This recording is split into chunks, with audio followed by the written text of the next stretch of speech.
Arkadaşlar merhaba, kanalıma hoş geldiniz. Ben İlker. Bugünkü videomuzda avcılık yapacağız. Avcılığı tabi başlangıç aşamasında nasıl yapmamız gerekiyor?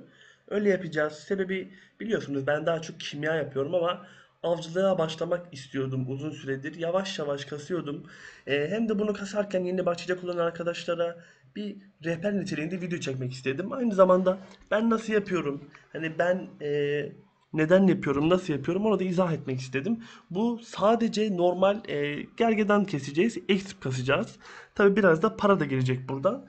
Ama avcılıkta parayı gergedanda kazanmıyoruz. Yeni bölgede kazanıyoruz. Yani bu sabah ışığı diyarı artık pek bir yeniliği de kalmadı ama sabah ışığı diyarında şuradaki e, nişancı avcılık bölgesinde kasıyoruz. Tabi oraya gitmeden önce belli bir aşçılık seviyesine erişmemiz gerekiyor. Şimdi abi başlayalım. Ben size güzel güzel izah edeyim. Bizim gereksinimlerimiz nelerdir? Şimdi zaten Manos takı lazım. Burada herkes kendi bütçesine göre Manos takısıyla bu avcılığı yapacak. Avcılık kostümü lazım. Manos kullanıyoruz. Burada bütçenize göre alacaksınız. Penny iyi olur. Ben pen basmayı deniyorum. Geçmiyor. O yüzden tetini kullanıyorum. Basarsam kullanacağım. Tüfek olarak usta av tüfeği kullanacaksınız. Ama burada şunu izah etmem gerekli. Avcılığa yeni başlayan arkadaşlar usta av tüfeğini takamayacaklar. Çünkü zanaatkar 10 olmanız gerekli bunu takabilmeniz için. Siz peki zanaatkar 10 olasıya kadar ne takacaksınız? Buradan işte nedir, bakın bu profesyonel 10'da zanaatkarı takılıyormuş. İşte burada şeyi var, e, yeşili var. Buradan kendi seviyenize göre alıp takıyorsunuz. Zanaatkar sanırım herkes takabiliyor muydu neydi? Bir bakalım bir. Evet, bunu herkes takabiliyor. Nasıl? Profesyonel 10 ve üzeri ya da avcılık becerisi 400 olmanız gerekli. 400 olmak çok basit. Mouse'larla zaten alıyorsunuz. Bunu ilk önce bunu alıyorsunuz. Avcılık bu tüfeği takamıyorsanız bu arada. Bunu alıyorsunuz. Bunu da işiniz dışında satıyorsunuz. Zaten satan da vardır. Bakın çok ucuz bir tüfek. Daha sonra bu tüfeği alacaksınız. Tabii ki artı 10. Bunun altı üstü yok. Siparişte. Çünkü avcılık şu aralar çok kıymetli bir meslek. Biraz sıkıntılı durumları var. İkinci olarak bize gerekli olan eşyalar tüfek, kostüm ve şeydi, takılarımızdı. Eser setimiz. Burası en önemli nokta. Şimdi avcılık eseri bulamazsınız. Gelip burada avcılık yapınca eser düşmesi biraz uzun sürüyor. Çok da önemli değil. Normal bir yaşam becerileri eserine, artı 7 yaşam becerileri eserine içerisine avcılık kombinasyonumuzu takabiliriz. Peki bu yaşam becerileri eserini nereden buluyoruz? Toplarken, işte life yaparken düşüyor. Genelde toplarken düşer. Bunun içerisine takmamız gerekenler nedir? Bir de o noktaya değinelim. Flora'nın ışık taşı takip, Flora'nın ışık taşı kapan, e, ateşin ışık taşı pençe ve renkli ışık taşı takıyorsunuz. Taktığınızda size kombinasyon etkisi köpek dişini veriyor. Kritik vuruş oranı 8, avcılık eksi 10, avcılık becerisi 20, saldırı hızı ve kritik vuruş 1 olarak veriyor. Burada bizim avcılığa başlamadan önce yapmamız gereken en önemli noktalardan birisi şuradaki saldırı hızı ve kritik vuruşu max yapmanız gerek. Kritik vuruşum benim max, saldırı hızım bir eksik ama şimdi burada rüzgar iksiri içeceğim, oradan gelecek. İksirlere gelmeden önce şunu da ifade edeyim. Gergedan avcılığı yaparken, yani bu tüfekle avcılık yaparken saldırı hızı işinize yarar. Bakın bu da ne diyor? Yıkım ruh taşı, saldırı hızı, beceri hızı. Klasa göre değişiyor tabi. Bunu takmanız gerek çünkü bu sizin işinize yarıyor arkadaşlar. Size saldırı ve beceri hızı veriyor. Şunu da yapabilirsiniz bu arada. Onu da göstermek için alacağım. Şuradan kanlı çekelim üstümüze. Bu taşı bastınız ya. Bakın buraya etkisi geldi. Sonra belki sizde trend varsa, sezondan gelen bir yaşam taşı var biliyorsunuz. Onu takıp onu da basabilirsiniz. Şu şekil. Ben kan bastım tabi ama trend'i de basabilirsiniz. Buradaki avantaj şu. İki farklı kategoride olduğu için iki farklı yıkım taşını aynı anda basabiliyorsunuz. Ama iki tane yıkımı basamazsınız. Bir yıkım olacak, bir yaşam olacak veya korunması olacak. Tabi burada seçenek, tercih tamamen sizin. Buradan hem yıkımı hem yaşamı aynı anda basarak X buff alabilirsiniz, trend basarak. Bunu da ifade etmiş olalım. Daha farklı bir önemli nokta da şudur. Şu kostüm. Bakın. Manos'u taktık eyvallah. Bir de burada avcılık kostümü takıyoruz. Avcılık X 10 veriyor. Bunu nasıl yapıyoruz? Bunu Heyder'de lüks satıcı var. Belki şurayı yazınca çıkar. Bakalım hemen bir. Çıkmadı. Ben yerini göstereyim. Yeni de göstereyim, kafanızda kalmasın. Bilenler muhtemelen zaten şurada bakın, şuradaki şu iki NPC'den birisi. Şurada bakın, George Fusto veya Dora Fonte, ikisinden birisi, unuttum. BİM'e gidiyorsunuz. Bu kostümü alıyorsunuz. Bu kostümün bütün life skill için olanları var. Toplaması, avcılığı, osu busu. Alıyorsunuz ama bunu aldığınızda ilk başta şuraya takabiliyorsunuz. Buraya kostüm olarak takabilmeniz için buna bir adet terzilik kuponuyla kostüme dönüştürmeniz gerek. Terzilik kuponu İnci dükkanında 400 inciye satılıyor. Merkez Pazar'dan siparişle de alabilirsiniz terzilik kuponunu. Bakalım bir. Yani buradan 560 ML sipariş atarak da bekleyebilirsiniz ya da bir yöntemimiz daha var. Bunu nereden elde ediyoruz? Önerilen görevlerimiz var biliyorsunuz. Şunu tamamlananları gizleyelim. Ben çünkü yaptım. Bir tanesi bize terzilik kuponu veriyordu. O da ticaret olandı diye hatırlıyorum. Bir bakalım, bulabilirsem hemen göstereceğim. Aynen. Ticaret ailenin iftiharı görevi. Bakın ben yapmışım. İlk önce ticaret guru görevi var, 11 tane. Bunu yapıyorsunuz. Tabi ticaret guru olmanıza gerek yok bu arada. Onu söyleyeyim. Bu görevler tamamen sizi oraya buraya gönderiyor. İşte ata bin, şuraya git, şunu yap. Kolay görevler. Sadece koşuyorsunuz bu oyuna. Buradan görevleri yaptığınız zaman size ödülleri veriyor. Bakın ödülleri aldığımda göstereyim. İşte gold bar vermiş. Bir tane binek beceri değişim kuponu. Terzilik kuponu vermiş. Sonunda da ticaret X takas kuponu veriyor. Buradan terzilik kuponunuzu alıp kostümünüze atıp bunu da bu şekilde kullanabilirsiniz arkadaşlar. Bunun dışında kasap bıçağı seçimi.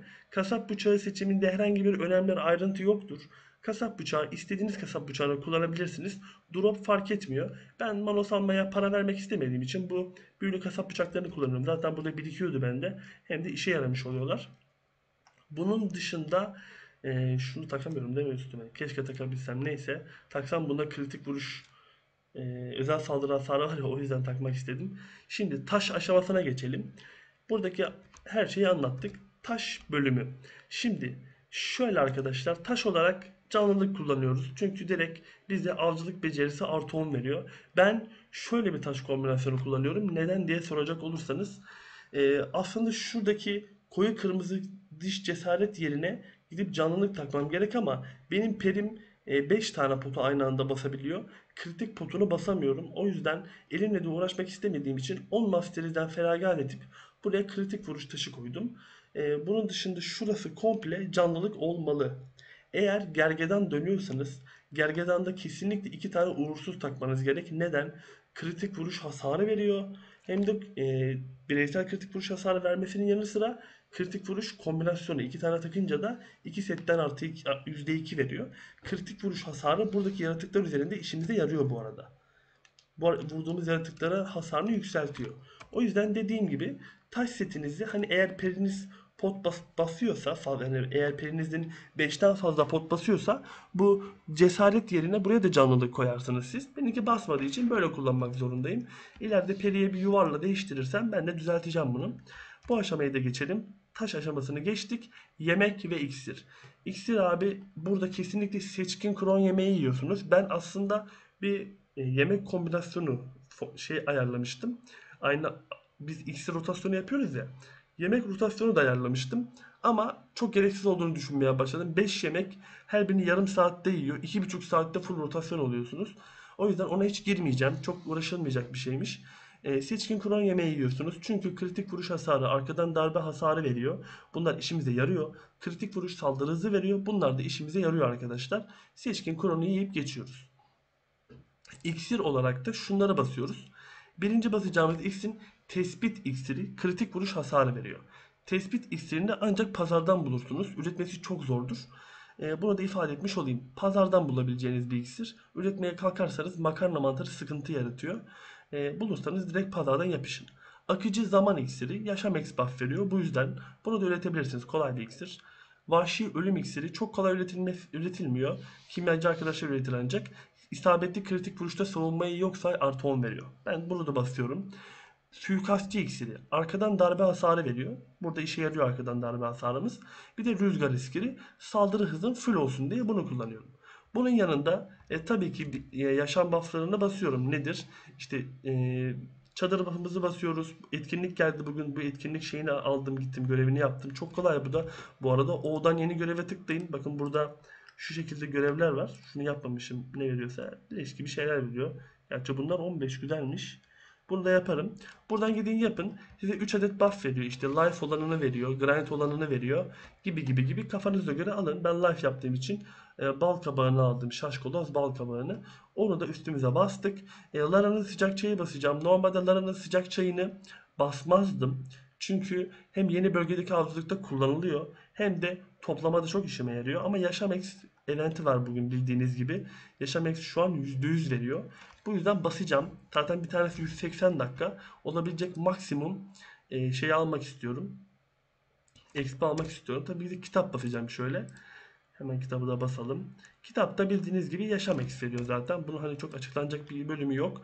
İşte paralı asker deneyimi basacağım. %150 X verecek. Hemen bir basalım başlayalım. Şöyle iksirleri bir yiyelim. Yemeğe de bir baştan yiyeyim. Süre tutmuş olalım. Bunun dışında iksirleri yedikten sonra bir Lara bastık. Bir %150 bastık hemen. Arkadan da bir tane Florin basacağım. Florin'in buff'ını. Bunun dışında basacağımız başka bir de klan becerisini basalım. Klandan şöyle yaşam exp ve toplama da basın bu arada. Çünkü toplama da yapmış oluyorsunuz burada toplama yaparken. Kimya taşımı devreye soktum. Şu an hazırız. Bufflarımızı dizdik. Bir pencere buff var mis gibi. Şimdi gergedanların yanına yaklaştığınız zaman bakın direkt önünüze dönüyorlar. Normalde gergedana arkadan vurmanız gerek. Arkasına geçtiğiniz zaman sizi görüp dönüyorlar. Yani burada gergedanın yanına yaklaşıp da arkasına geçeyim de onu vurayım diye bir hayale kapılmayın. Şöyle yapın. Bakın arkasına dönmüş olan gergedan var şurada gördünüz mü? Ben öyle yapıyorum. Arkasına dönmüş gergedanı yapıştırıyorum direkt 2-3 tane. Bir iki tane arkadan yapıştırıyorum. Üstünde de geliyor ya. Animasyon atıyor. Bakın. Şimdi animasyona gidecek geldi. Hemen arkasına dönüyor. Pat pat pat. Jar Jar geline üstüne doğru koşuyor. Animasyona giriyor. Arkasına döndü. Pat pat pat. Bu şekilde kesiyorsunuz abi. Çok basit kesimi. Bazen şöyle bir animasyon yapıyor. Ama zaten bir canavar hemen yapıştırın bir tane tüfekle gebersin gitsin. Buradaki olayımız budur. Üstünüze koşan gergedanı animasyona girmesini bekliyorsunuz. Animasyona girdikten sonra da çatır çutur yapıştırıyorsunuz. Burada aslında benim çok üstüne durmadığım bir meselemiz daha var. O da şu. Şimdi fark ettiyseniz ben taşlardan da ve iksirlerden anlayacağınız üzerine buradaki yaratıklar kritik vuruş hasarından etkileniyor. Ve bazı klaslarda kritik vuruş hasarı pasifi var. Striker'da var. Guardian'da var. Pasifleri kritik vuruş hasarını arttırıyor. Hatta Guardian'da %100 var direkt. Guardian'ın pasifleri %100 kritik vuruyor direkt. O karakterlerle gelip burada avcılık yaparsanız kritik vuruşunuz yüksek olacağı için Shai'ye göre avantajlı oluyor. Ama ben üzerindeki Manus'u taşımayayım, onunla uğraşmayayım falan diye gidip de hani tek karakter yapmayı sevmiyorum. İşte onun için ayrı bir karakter yapayım, işte çiftçiliği ayrı bir karakterle yapayım, gideyim onu yapayım, bunu yapayım. Manus'ları oradan buraya aktarmakla uğraşmayı sevmiyorum açıkçası. O yüzden benim naçizane ben böyle düşünüyorum. Herkes kendi düşündüğü gibi yapabilir. Gidersiniz kritik vuruş hasarı yüksek olan bir klas açarsanız olanı çatır çatır gelip burada kesersiniz. Bazen bug'a da giriyor böyle. Mevzu çok basit. Üstünüzde koşan gergedan arkanızda geçtiği an yapıştırıyorsunuz ağzının ortasına. Peki buradan elde ettiğimiz malzemeler nedir? Ne işimize yarıyor? Onu da envanter açayım. Envanter açıkken avcılık yaparak anlatayım size. Buradan gelen eşyalardan ateş boynuzu var ilk başta gördüğünüz eşya. Onunla tezgah falan yapabiliyoruz. O açıdan bazı iksirlerde de istiyor. Güzel bir eşya. Arada lazım oluyor. Pazardan almak yerine kendiniz üretmiş oluyorsunuz. Postlar pek işe yaramıyor. Çok ucuzlar şu an. Postları direkt geçiyorum. Kan gergedan kanı. Gergedan kanı kurt kanı yerine geçiyor. Kurt kanı olarak kullanabileceğiniz için birçok iksirde kullanabiliyorsunuz. O yüzden çok sevdiğim bir kan benim. Bunun yanında gergedan eti, gergedan eti, domuz eti, geyik eti gibi etlerin yerine de geçiyor. Onu da aşçılıkta kullanıyorsunuz. Bunun yanında şunlar geliyor. Kaliteli deri ve kullanılabilir deri. Ben bunları şeyde kullanıyorum. Ticaret eşyası yapmak için kullanacağım. Biriktiriyorum. El işi atölyesinde bunlardan ticaret eşyası yapabiliyorsunuz. Bir de şunu da ifade etmiş olayım. Bu arada el işi atölyesinde bunlardan yapılan ticaret eşyasının fiyatı 2,5M. Hiç arttırılmamış hali. Bence güzel bir fiyat. Bir de şöyle oturma var arkadaşlar. Bakın hesap oturdu. Q'ya basıp hesabı oturtuyorsunuz. Oturttuğunuz zaman hasarınız, saldırı hızınız herhangi bir şeyiniz artmıyor. Bu oturtmayı niye yapıyoruz diye soracak olursanız menzil arttırıyor. Eğer uzakta arkasına dönmüş bir gergedan görürseniz hemen oturun. Menziliniz yetmiyorsa oturun. Menziliniz artacağı için gergedanı bilirsiniz arkadaşlar. Onu da bu şekilde ifade etmiş olalım. Bu videoda aslında biz avcılıktan parayı nişancı avcılıkla kasıyoruz daha çok. Tabi gergedan da para veriyor. Yeterli masterize sahipseniz gelip gergedan da para kasabilirsiniz. Ama nişancı avcılık daha çok para kazandırıyor şu an. Onun da videosunu o aşamaya gelince atacağım sizlere. Master'i yükseltiyorum. Çünkü bende pen avcılık kostümü yok. Almayı da düşünmüyorum. Aslında alınması gerekli. İşe yarar. Ama ben tam avcı değilim. Hani ben genelde kimya toplama yapıyorum. Şu an lazım olan bir kimya altyapısı biriktiriyor bana. İşte ettir, kandır. O yüzden geliyorum abi burada avcılık yapıyorum. Bir de başka bir nokta daha ifade edecektim ama onu unuttum galiba. Bir bakalım. Yani çok daha anlatacak bir şey yok aslında buna. Evet, dur, aklıma geldi. Arada şöyle yabani geyikler geziyor. Önünüze gelebiliyor. Tek atın şunlara şöyle. Hemen bunları da toplayın. Geyik iti toplamış olursunuz. Bir de burada yapmanız gereken bir ayrıntımız daha var. O da nedir arkadaşlar? Şimdi siz burada gergedan kesiyorsunuz ya. Gergedan keserken üzerinize kara ruh enerjisi doluyor. Kara ruhun şurada hani şeyi var ya, enerji. Kara ruh gücü doluyor. O gücü burada gergedanların üstüne boşaltabiliyoruz. Aslında gergedanların üstüne boşaltmıyoruz. Buradaki yaratıkların üstüne boşaltabiliyoruz. Peki bu boşaltmayı nasıl yapacağız? Onu da şöyle yapacağız. %100 olsun, onu da göstereyim. %100'e geldiğimiz zaman arka tarafta kurtlar var. Kurtlara gidiyorsunuz. Bütün kurtları etrafınızda topluyorsunuz. F'e basıyorsunuz. F'ye, Fatsa harfine. Bastığınız zaman böyle bir alan patlaması yaratıyor. O yaratıkların, bütün kurtların hepsini aynı anda vuruyor ve birçoğunu tekliyor. Ve bütün yaratıkları hemen çatır çutur toplamaya başlıyorsunuz. 100 oldu, bakın şunu kesip götüreyim, göstereyim hemen onu da. Al bakalım, topla, aynen. Şimdi şurada kurtlar var hemen arka tarafında. Ben neredeyim bu arada? Haritadan onu göstereyim size ilk önce bir. M'ye basıyorum. Avcılığı şurada yapıyoruz. Narcon bölgesinde. Ben de tam şuradayım işte. Buraya gelip yapabilirsiniz. Burada arkadaydı. Evet, şurada ileride kalmış biraz. Bakın şurada kurtlar var. Gelin içine doğru yürüyün. Şarjörünüzü yenilenmiş olarak gidin. İşlerine yürüyün. Soru işareti ünlem geliyor kafalarına. Üstünüze koşacaklar. Uluyorlar. Hepsi koştuğunuz. Burada vururlar biraz. Dikkat edin ona da. Az buz vurmuyorlar. Şöyle önünüze doğru birikecek. Önüne doğru patlıyor çünkü. Önünüze birikiyor. F'ye basıyorsunuz. Bakın. Birçoğu öldü. Bir canları kalanları da şöyle hemen mermilerle indiriyorsunuz. Sonra bir tane şuna, bir tane de buna, bir tane daha geldi. Bunu da keseceğim. Onu da indirdikten sonra çatır çatır toplamaya başlıyorsunuz. Olduğunuz yerde kara ruh öfkenizi de böyle harcıyorsunuz. Hem de bir yandan kurt eti ve kurt kanı, kurt postu kasmış oluyorsunuz. O da ayrı bir güzel oluyor. Burada başka dikkat etmemiz gereken nokta nedir? Onu da bir tane daha bir şey vardı. Onu da söyleyecektim, unuttum. Bir yandan ona da bakayım. Biraz kapsamlı bir konu aslında. Gergedan avcılık. Çünkü iksiridir, yemeğidir, nasıl kullanmalıyız, nasıl kesmeliyiz gibi gibi ayrıntılar sizin gelirinizi doğrudan etkiliyor. O yüzden bu biraz ustalaşabileceğiniz bir meslek.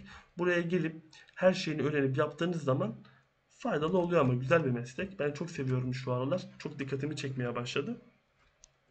Diğer söyleyeceğimiz konu da şu. Şu an tabii üstümde olmadığı için gösteremeyeceğim ama şurada bakın, doldurulmuş çayır gergelerine kafaları düşüyor. Bunları, buradan nefes düşüyor. Narsiyon nefesi. Onu kullanarak daha üst seviyelere atabiliyorsunuz. Daha üst seviyeleri de bunların işte 250 eme kadar kafa var. Biliyorsunuz bunları elimize koyduğumuz zaman bize buff veriyorlar. Bu bufflara göre de fiyatları var. Bunları da geliştirerek 250 emlik kafaya dönüştürebiliyorsunuz arkadaşlar. Bir de burada avcılık yaparken sizin enerji gibi bir sorununuz yok. Neden yok? Çünkü burada enerji çok az gidiyor. Çünkü çok nadir bir toplama yapıyoruz. Yani 2 saat yaratık kesiyoruz genellikle. O arada enerji kendini sürekli olarak yeniliyor. Burada kamasil ve kuslaması kullanmanıza gerek yok. Kamasil ve kuslaması toplama eşyası düşürme oranı veriyor. Siz burada şunu yanlış anlamayın. Elinize bir tane kasap bıçağı alıp yaratığı topluyorsunuz ya. Toplama yapmış sayılmıyorsunuz. Bunu size toplama yapmış saymıyor. Ama arkadaşlar şunu söylüyor. O zaman niye toplama exp veriyor? Toplama exp, biliyorsunuz biz gidip herhangi bir slotta toplama yaptığımız zaman bize toplama exp kendiliğinden veriyor. Bakın şimdi göstereceğim. Bunu topluyorum ya bunu. Bunu topladığım zaman exp şöyle ödül olarak veriyor. Avcılık exp, avcılık exp, avcılık exp, avcılık exp. Gerçi vermiyormuş. Bu da herhalde yanlış olabilir. Belki toplama oradan aralıklarla geliyordur. Ama şu net, yani şunu ifade edeyim. Burada toplama eşyası düşürme oranı işinize yaramaz arkadaşlar. Çünkü bu toplama değil. Tamam, toplama XP veriyor. Orası güzel. Ama toplama eşyası düşürme oranı işinize yaramıyor. Ama sadece gergedanda. Çünkü yeni bölgedeki yaratıklarda işe yarıyormuş. Ben bunları bu arada duyduğum, hani avcılık yapan arkadaşlardan duyduklarımı söylüyorum. Gergedan da işe yaramadığını biliyorum ama. Çünkü biz sadece gergedan değil. Ben yıllar önce de avcılık yapıyordum. Kamasil ve kurdu dönüyorduk o zamanlar. O zamanlar da işe yaramıyordu. Eşya düşürme parşömeni de işe yaramıyor. E, O yüzden burada ifade etmiş olalım. Yeni bölgede işe yarıyor diyorlar. Ben gitmedim, görmedim. Gidip görüp bakacağım. Test edeceğim tabii ki. Ne var ne yok bir oraya da bakacağız. O zamana kadar Gergedan'da Master'i yükselteceğiz tabii ki. Burada seviye artlayacağız. Yolumuzu bulacağız. Çok keyifli bir meslek. Hepinize yapmanızı tavsiye ederim. Bunun dışında farklı söyleyeceğim bir şey kalmadı. Hepinize çok teşekkür ediyorum. Videoları izleyip beğendiğiniz için, kanala abone olduğunuz için. Hepinize iyi günler diliyorum. Kendinize iyi bakın. Hoşça kalın. Bay bay.